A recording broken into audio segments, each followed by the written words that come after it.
Hey, what's going on, everybody? It's your boy Skip, aka Skip and Tosh, here back again. This time, we are doing a new comic book day haul. So, for everybody that's coming back, welcome back. Thanks again for joining the channel. For everybody that's new, my name is Skip and Tosh. I cover all sorts of different, like pop culture and specifically comic book related content on this channel.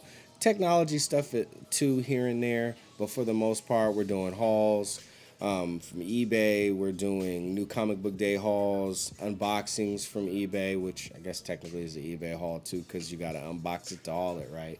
Well, I like to do the unboxing too, so that way even y'all experience that part with me. Comic book reviews, best of lists, all of that stuff. So if you're interested in things like that, be a good idea to hit the subscribe button. I would greatly appreciate it. And join the conversation. Plenty of room in the chat for you to jump into the discussion. And there's a Discord as well if you want to continue all these comic book conversations. I've got my own, but there's plenty that I'm a part of where we discuss comics and all sorts of other things. If you're interested in live streams, I do those over at twitch.tv/skipintosh. I'll have that link in the description as well if you're interested in checking me out over there. We'll I'll be doing more gaming type content. Sometimes that creeps over here, but most of it is over there.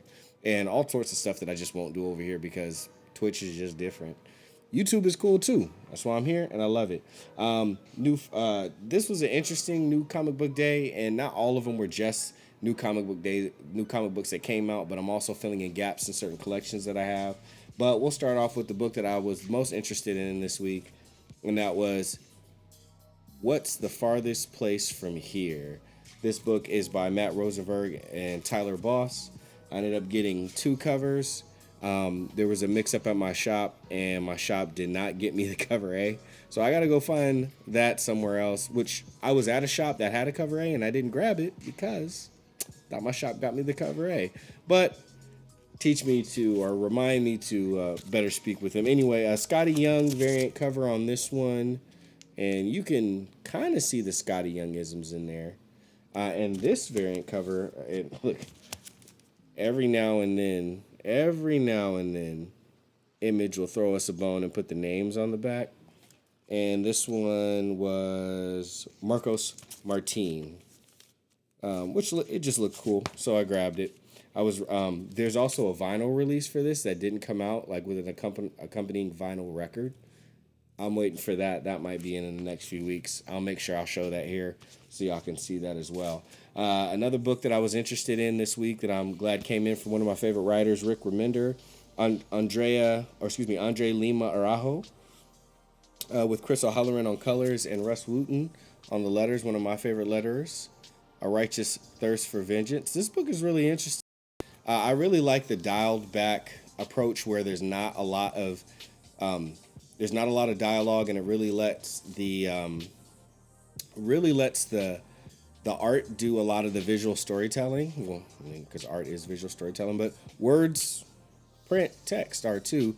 And Russ Wooten even does a good job of that within here. So I like that theme is continued, but we do get more information. There is a little more dialogue in this one, and the intrigue continues. So, A Righteous Thirst for Vengeance, #2 by Rick Remender, was another book that I picked up this week. Continuing my theme of Jeff Lemire books, so I'm sticking with May's book. So shout out to Yule from Fantastic Comics out in Berkeley. Yule, I had read some Jeff Lemire stuff before, but I don't think I'd read much of his independent stuff. And Yule swears by Jeff Lemire. He loves Jeff Lemire. And I get it, like, emotional tales, family related type stuff. I can dig it. So anyway, I'm a dad and I've got two daughters, and this is a story about a father whose daughter is gone. Don't quite know how yet. Some implications, but he gets like a phone call from who he believes is his daughter saying, "Come find me." And she loved mazes, and now all of a sudden, the more places he looks, he's seeing mazes. He believes it's clues to go and find her, and we can't figure out if he's just disturbed and hallucinating, or if he's really getting little breadcrumb trails back to his daughter. And this is some of the same stuff that I like from Jeff Lemire's run of Moon Knight. So some of those similar things, like, I'm forgetting Moon Knight's. well, he has three alter egos, but his main alter ego, like, is he crazy, or is this whole Khonshu character really talking to him and he's really super powered? Maze Book number 3 by Jeff Lemire, 1 and 2 have been cool so far. Really, I know it's $5.99, but really quality, like glossy cover paper, and then the paper inside is like really, like, you can tell it's kind of tough.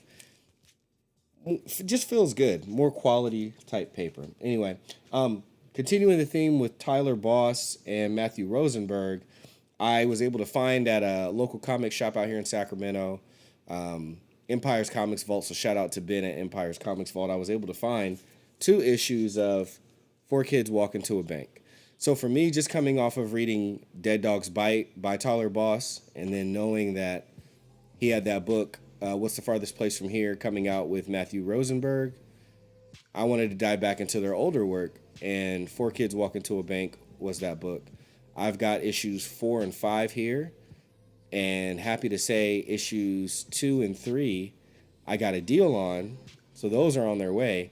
And I just got a fairly good deal on an issue number 1, cover A. So I'll be reading that soon. So as I'm waiting for the next issue of What's the Farthest Place from Here, I can get all caught up on their previous work. Very excited about that. Next up is a book that is becoming more and more popular, and I'm glad that it is, because I didn't think anybody was going to care about this book. And I'll tell you a little story about that next. But Gun Honey, this is issue number 2. I wanted to get this particular cover just because the art was just so good. And Hard Case Crime, which is the imprint that does these books under Titan Comics, which you can see down here, my ring finger is, they also do crime novels. So shout out to Eric Breen, who showed me like some of his collection of the Hard Case Crime hard novels, and they have the same, header above the book.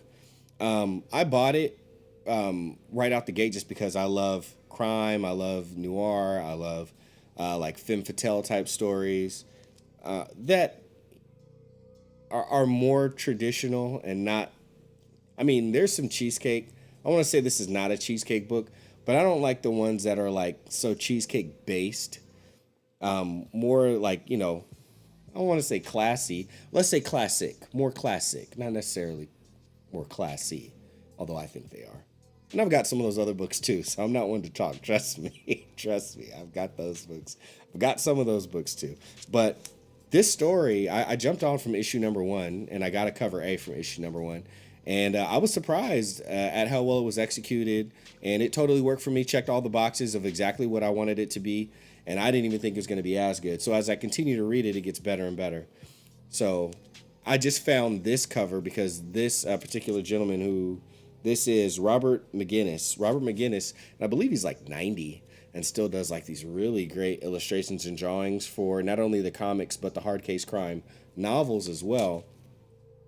I just like the correlation between those two things. So and it's a beautiful. So I wanted to get this one in addition to the cover A that I already have for 2.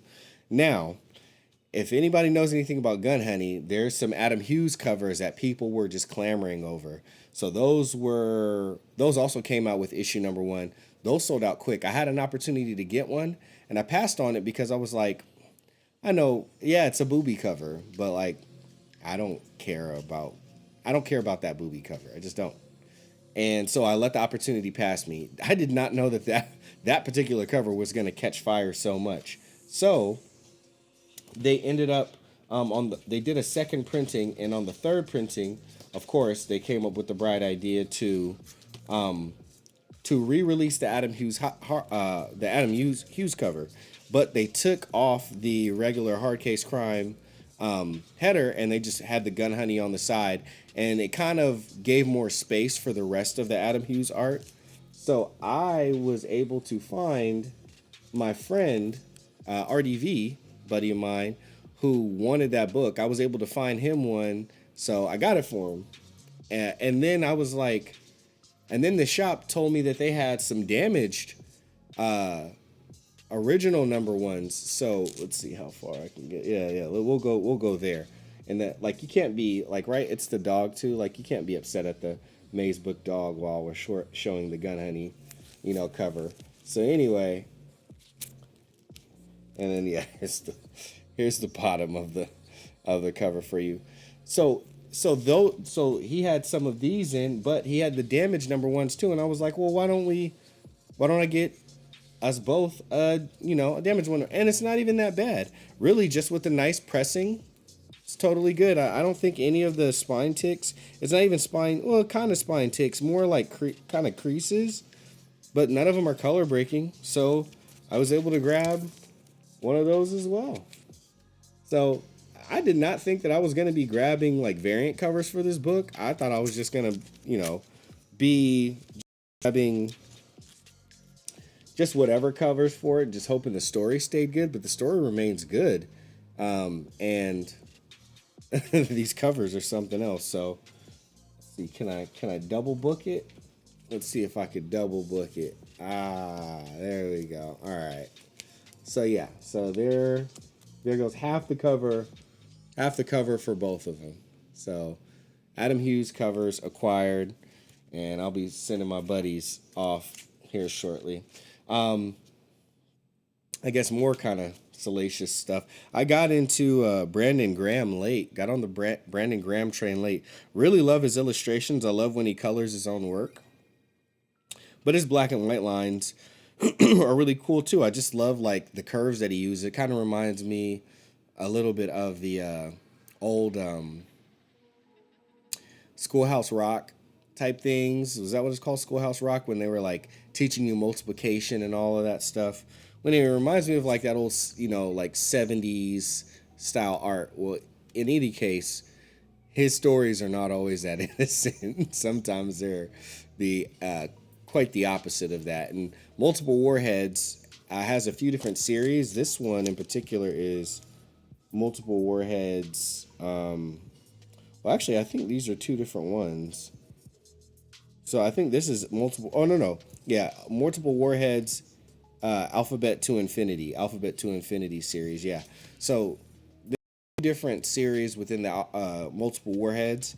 I got like a kind of like an extended edition one, and I read through it, and I thought that was the whole story, but then I found out that there was a bigger trade at my LCS, so I put that on hold. But when I went to another shop, they had some of the floppies, so I was like, of course I want to add the floppies, because the stories like are different. The storytelling in it is different, and I just really enjoy it. And it's like it's this whole world that gets built. And some of the reasons why these people go on journeys is like some of the most like superfluous or kind of hedonistic reasons, but there's always like a spirit of adventure in the unknown, so it feels just like interesting adventures for interesting reasons within interesting worlds with a very interesting visual of how to show it all. So Multiple Warheads by Brandon Graham. I really enjoyed Rain Like Hammers by Brandon Graham. That was good. So that started leading me over into that, and I have plans to read some of the other stuff that he has as well.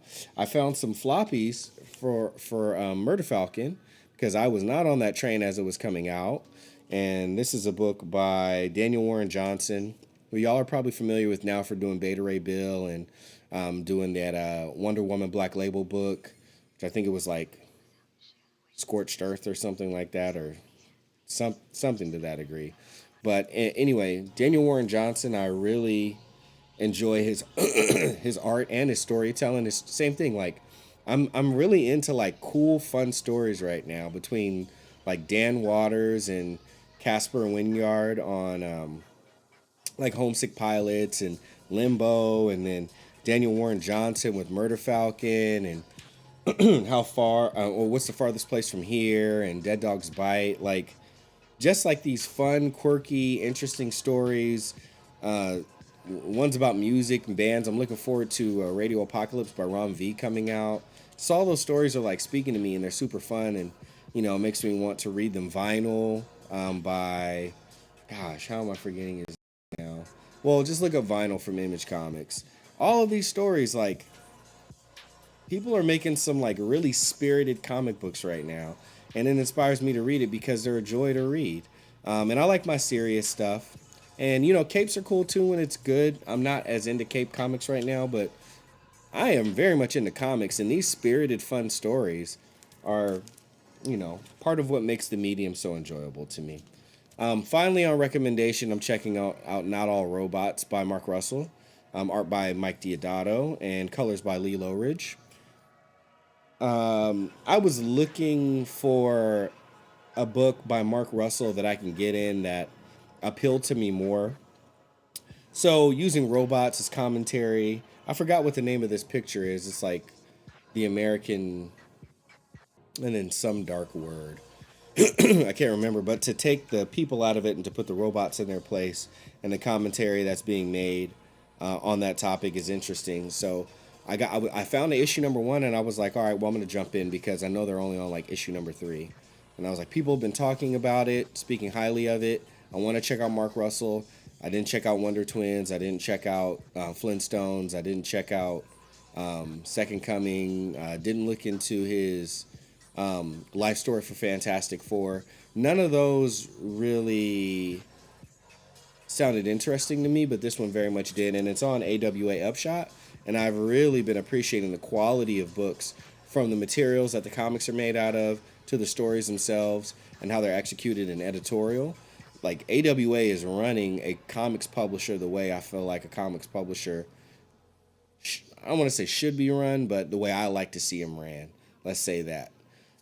So everything was green lights for me on that, and I can't wait to get to issue 2 and 3 and get caught up.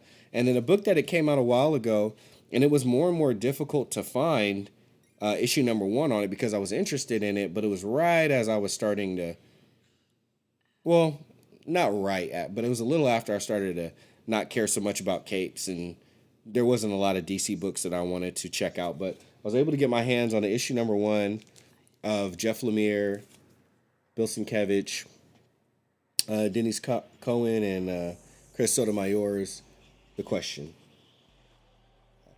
The Deaths of Vic Sage. So another Jeff Lemire book. Would you look at that? But The Question is a character that I've liked for some years now, and him having an origin with Steve Ditko. Steve Ditko, creating The Question, and Mr. A. Those characters and their kind of archetype, something that's very interesting to me. Again, someone who likes noir, someone who likes detective type work. You put a top hat, or not a top hat, but you put, I don't know what you call this kind of hat, but put that kind of hat on a guy, put a trench coat on him and put him in an alley, and I'm interested. I'm just a mark for those types of stories, noir type tales, and of course, one that has detective implications are really cool to me. So I was happy to get this book also. There were some eBay books that I ended up purchasing. I told you about one of them, but there's a few others. And I'm going to wait for the eBay haul for those. But that's what I got this week. Expect another haul video next week. And after I get through those, I'll do a quick review video and put that up as well. But thanks everybody for joining me. Feel free to share what you got, New Comic Book Day, down in the comments. Also, feel free to jump into the Discords where we're discussing comic books and video games and pop culture and movies and TV shows and all sorts of stuff. So if you're just looking for a cool community of positive people, having a good time and enjoying themselves, follow Discord links, or just hit me up, ask in the chat if you don't see a link that you're interested in, and I can get it to you. All right, this is your boy Skip, aka Skip and Tosh. Thanks for tuning in. See you next time.